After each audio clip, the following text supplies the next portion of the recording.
हिसार में कई पदों पर वैकेंसीज निकाली गई है।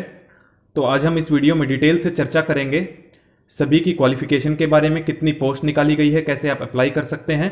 तो आप इस वीडियो को पूरा देखिएगा ताकि आपको कोई डाउट ना रहे। तो आप देख सकते हैं district health and family welfare society Hisar में ये वैकेंसीज निकली हैं। डेट आप देख सकते हैं 3 अगस्त 2021, आज ये कुछ देर पहले ये एडवर्टाइजमेंट निकाली गई है।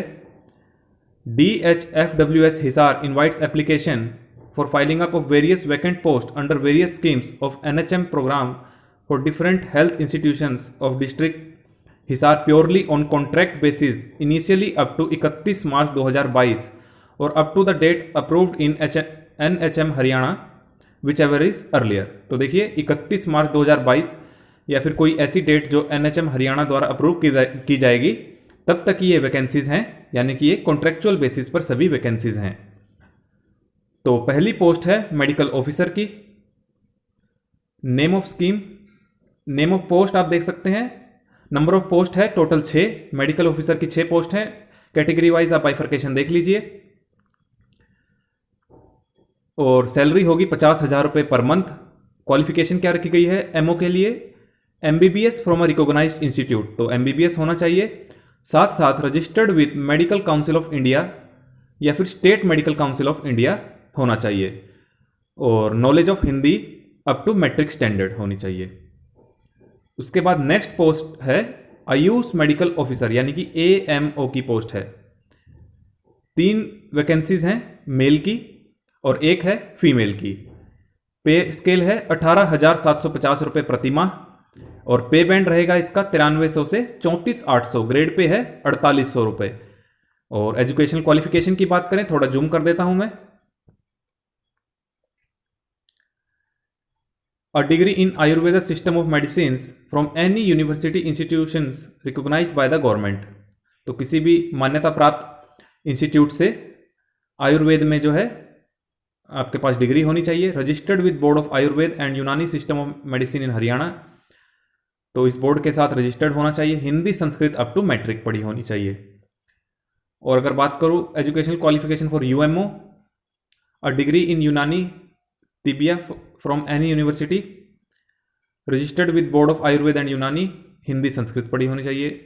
Essential qualification for HMO, a degree in homeopathy from the institute mentioned in 2nd and 3rd schedule of homeopathy central council act 1973, Hindi Sanskrit पढ़ी होनी चाहिए। रजिस्टर्ड विद स्टेट या central council of homeopathy.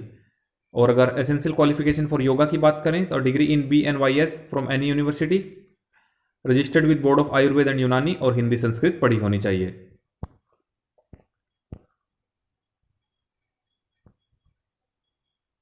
Essential qualifications for सिद्धा, BSMS सिद्धा medicine and surgery from any university, registered by central council of Indian medicine और हिंदी संस्कृत पढ़ी होनी चाहिए। उसके बाद नेक्स्ट पोस्ट है स्टाफ नर्स फीमेल की। टोटल 37 पोस्ट है। कैटेगरी वाइज आप देख लीजिए। UR person with disability 5, SC 6, SC ESM 2, SC ESP 1, BCA 7 आप देख लेना। और एंट्री लेवल पे की बात करें तो 13,500 रुपये, 13,500 रुपये पर मंथ और पे बैंड किस में रहेगा 9300 से 34,800। ग्रेड पे है इसका 4200 रुपये। क्वालिफिकेशन की बात करें तो BSc नर्सिंग या फिर GNM कोर्स करा होना चाहिए किसी भी रिकॉग्नाइज्ड इंस्टीट्यूशन से। रजिस्टर्ड होनी चाहिए हरियाणा नर्स रजिस्ट्रेशन काउंसिल से और हिंदी संस्कृत पढ़ी होनी चाहिए।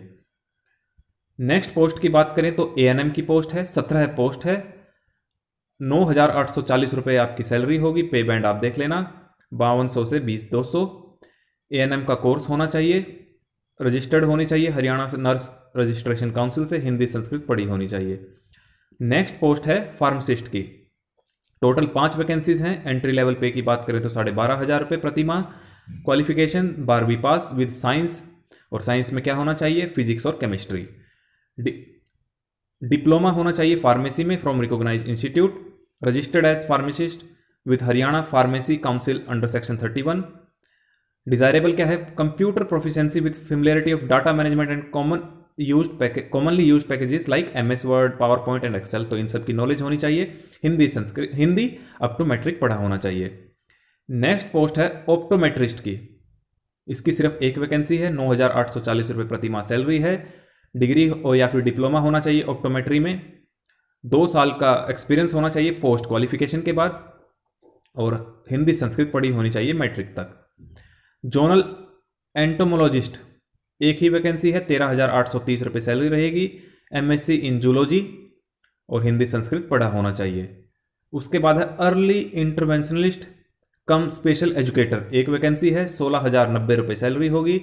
एमएससी डिसेबिलिटी स्टडीज में होनी चाहिए या फिर PGDEI या फिर Hindi Sanskrit up to matric. Next post है TBHV, एक ही वैकेंसी है, 9840 रुपये सैलरी है। ग्रेजुएट होना चाहिए या फिर इंटरमीडिएट होना चाहिए, और अगर इंटरमीडिएट है तो एक्सपीरियंस भी मांगा गया है। And experience of working as MPW, LHV, ANM, health worker certificate और higher course in health education counselling और tuberculosis health visitors recognised course, certificate course in computer operations minimum 2 months का होना चाहिए, और हिंदी संस्कृत पढ़ी होनी चाहिए। सेक्रेटेरियल असिस्टेंट एक ही वैकेंसी है, 12,500 रुपये सैलरी रहेगी। ग्रेजुएट होना चाहिए, साथ साथ डिप्लोमा इन सेक्रेटरियल असिस्टेंस या फिर post graduate diploma in computer application होना चाहिए 55% मार्क्स के साथ। और the candidate with at least 2-3 experience 2 या 3 year experience and having good knowledge of office maintenance, record maintenance on computer और retired from the post of superintendent, deputy superintendent, assistant और equivalent from Haryana government.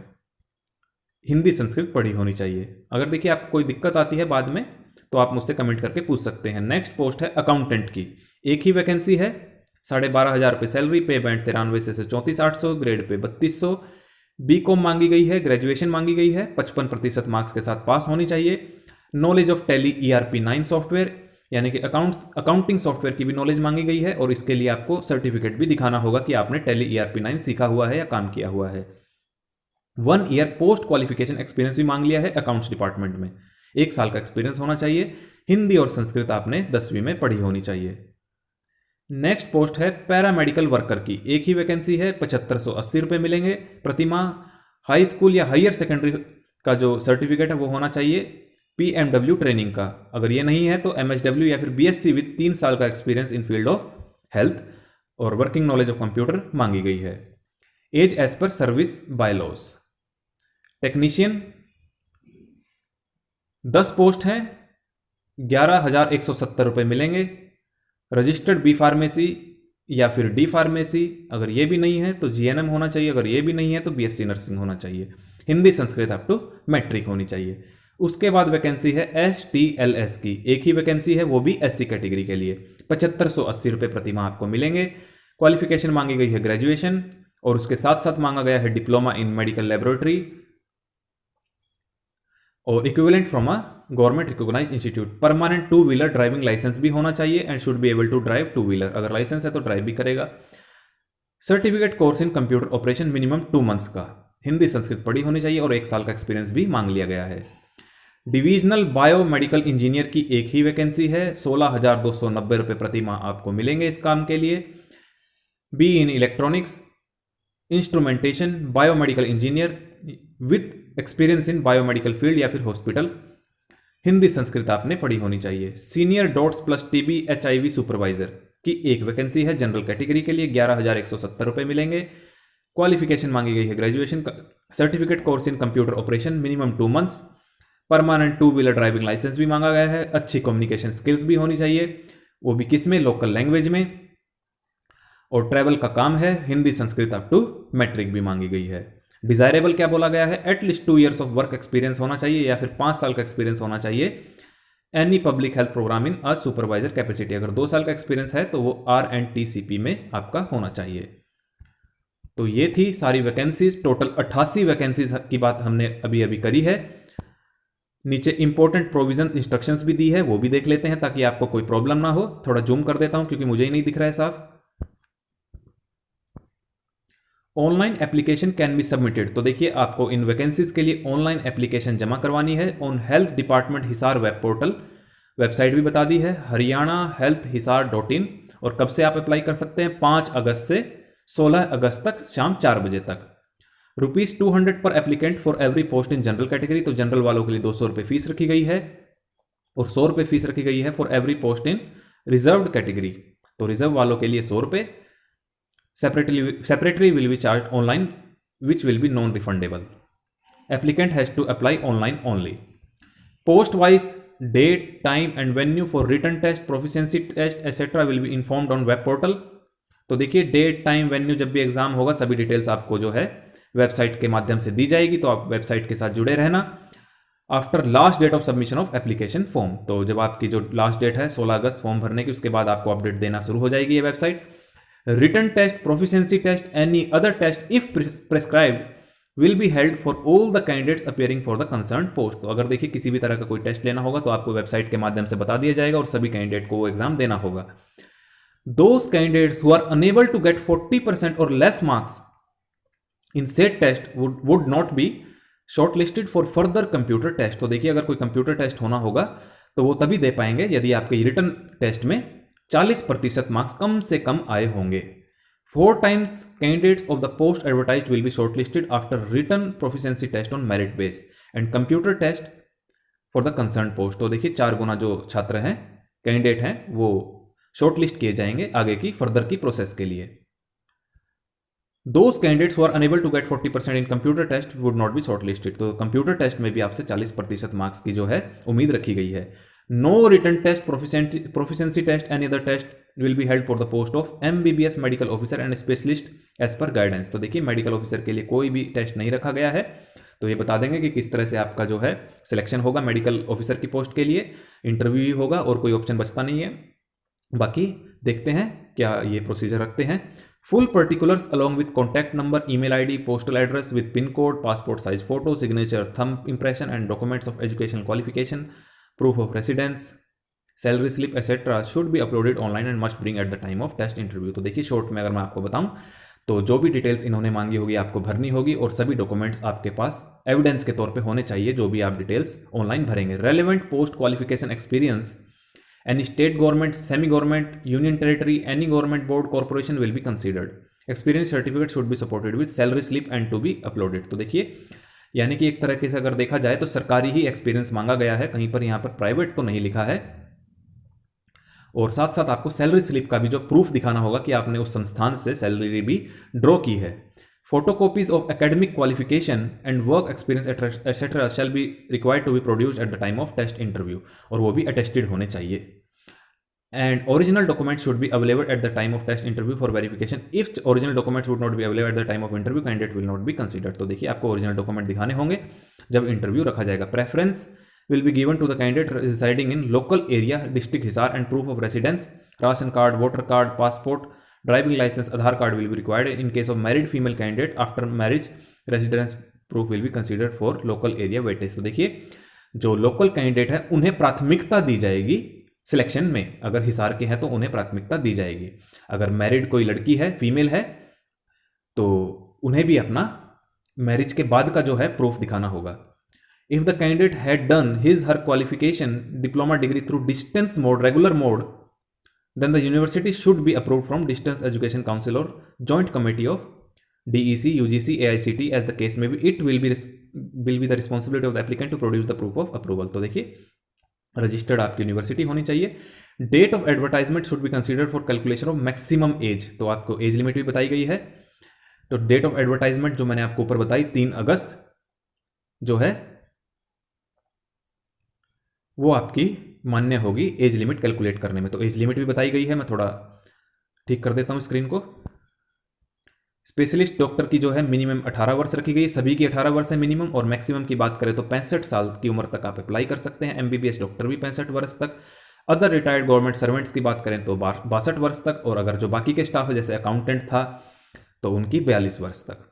As relaxation will be given as per Haryana government rules. तो Haryana government जो relaxation देती है जैसे SC, ST, OBC को, वो जारी रहेगी इन वैकेंसीज के लिए भी। District authority civil surgeon office has right to reject any application if found improper और हैविंग मिसलीडिंग इन्फॉर्मेशन। तो अगर आप कोई गलत इन्फॉर्मेशन देते हैं तो रिजेक्शन हो सकती है आपकी एप्लीकेशन की। Number of post can be increase decreased. तो नंबर ऑफ पोस्ट बढ़ाई या घटाई जा सकती है। Number of reserve category, post of reserve category will be filled up as per Haryana government policy. Posting station will be allotted as per merit list. तो जो merit list के आधार पर आपका स्टेशन अलॉट किए जाएंगे। Any additional work placement under NHM can be assigned, तो आपको अतिरिक्त कार्यभार भी सौंपा जा सकता है NHM की जो पॉलिसी है उसके तहत, नेशनल हेल्थ मिशन, यानी कि selected candidate shall not have any claim for regularisation for his or service. तो देखिए आप बाद में ये मांग नहीं कर सकते हैं कि आप मुझे रेगुलर कर दीजिए, based on the duties performed under this contract as he she has been engaged for project financed by government of India having specific tenure. तो देखिए ऊपर ही इन्होंने बता दिया था एडवर्टाइजमेंट शुरू होते ही कि कॉन्ट्रेक्चुअल बेसिस पे ये वैकेंसीज है, तो आप इस बात का ध्यान रखिएगा, बाद में आप मांग नहीं कर सकते हैं रेगुलराइजेशन की। There is no provision to allow private practice after duty times और on holidays to staff recruited under NHM। तो देखिए कितनी इंपॉर्टेंट बात लिखी है। मान लीजिए आप कोई मेडिकल ऑफिसर के पोस्ट पर लग जाते हैं, उसके बाद घर जाकर भी आप फिर प्रैक्टिस करते हैं इसी काम की, तो आपको अलाउ नहीं किया जाएगा, ना ही आपको छुट्टी वाले दिन भी इस काम को अलाउ किया जाएगा कि आप प्राइवेट प्रैक्टिस करें। Applicant should not be dismissed from any government service, तो आपको किसी भी तरह से किसी भी सर्विस से निकाला ना गया हो, पहले FIR लॉज ना हो, आपके अगेंस्ट चार्जशीट ना हो, no TADS shall be paid for coming for test, तो आपको कोई किसी भी तरह का आने जाने का खर्चा नहीं दिया जाएगा। Rules under service bylaws governing the condition of contractual employ shall be applicable for any corrigendum change of any venue etcetera applicants are advise to check the website. तो जैसा मैंने आपको कहा, रेगुलरली वेबसाइट के साथ जुड़े रहना, haryanahealthhisar.in, nrhm.haryana.gov.in, hisar.gov.in regularly. For any query please contact on this number. तो देखिए आपको एक फ़ोन नंबर भी दिया गया है, आप देख सकते हैं, मैंने जूम कर दिया है। अगर आपको किसी भी तरह की कोई दिक्कत आती है फॉर्म फिल करते वक्त, कि आपकी कोई क्वेरी है इस पूरी नोटिफिकेशन से रिलेटेड, तो आप इस फ़ोन नंबर पर कॉन्टैक्ट कर सकते हैं, ये दिया है इस नोटिफिकेशन में।